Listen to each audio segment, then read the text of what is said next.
નમસ્કાર, આજે હું કેપ્સિકમના શાકની રેસીપી શેર કરીશ। તો મેં બધી સામગ્રી લઈ લીધી છે। હવે આપણે એક કઢાઈ લઈશું। કઢાઈ ગરમ થાય એટલે એમાં તેલ નાખીશું। તમે જેવું ઘરમાં તેલ ખાતા હોય એ પ્રમાણે તેલ લેવાનું। મેં 2 ચમચા તેલ લીધું છે। તેલ ગરમ થાય એટલે એમાં રાઈ ઉમેરીશું, થોડું જીરું ઉમેરીશું,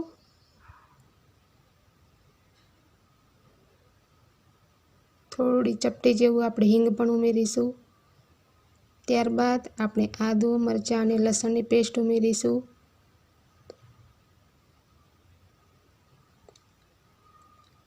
હવે આપણે કટ કરેલી ડુંગળી છે એ પણ ઉમેરીશું। એમાં થોડી હળદર ઉમેરીશું,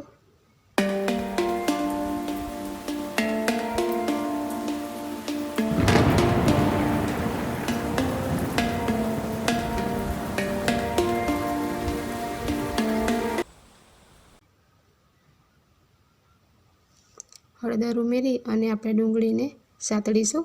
જ્યાં સુધી ડુંગળીની કચાશ ના જાય ત્યાં સુધી એને સાતળવાની છે। ડુંગળીની કચાશ રહેશે તો આપણું શાક ટેસ્ટી નહીં લાગે, એટલે ડુંગળીને સરસ રીતે સાતળાવા દેવું। ત્યારબાદ આપણે ટામેટાની પ્યુરી નાખીશું, સરસ રીતે મિક્સ કરીશું। ટામેટાની પ્યુરીને પણ સરસ રીતે કૂક થવા દઈશું। ત્યારબાદ આપણે બાકીના મસાલા કરીશું। લાલ મરચું પાવડર ઉમેરીશું, તમે જેવું તીખું ખાતા હોય એ પ્રમાણે લેવાનું। ધાણા જીરો પાવડર ઉમેરીશું, પંજાબી શાકનો મસાલો એ ઉમેરીશું। સરસ રીતે આપણે એને મિક્સ કરીશું। મસાલા કૂક થવા ખૂબ જ જરૂરી છે। હવે તેમાં પાણી ઉમેરીશું। આપણે ગ્રેવી જેવી ઘટ કે પાતળી બનાવી હોય એ પ્રમાણે પાણી નાખવાનું। સ્વાદ અનુસાર આપણે મીઠું નાખીશું।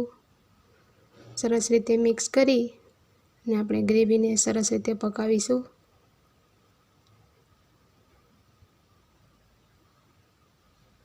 ઢાંકણ ઢાંકીને ચડવા દઈશું, જ્યાં સુધી આપણું તેલ છૂટું ના પડે ત્યાં સુધી એને પકાવવાની। હવે આપણે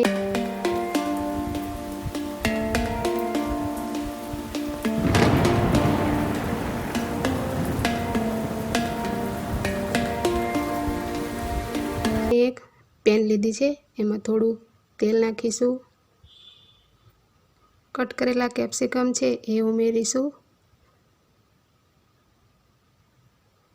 અને તેલમાં એને સાતળીશું।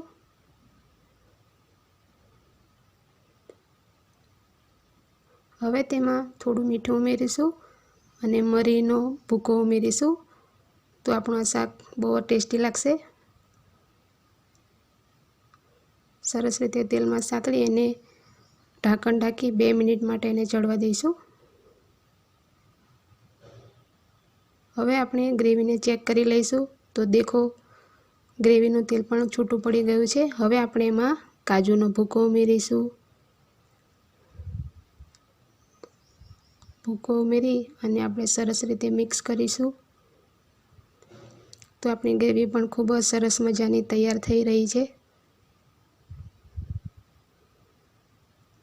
હવે આપણે જે સાતળેલા કેપ્સિકમ છે એ ઉમેરી લઈશું અને ગ્રેવીમાં મિક્સ કરી લઈશું।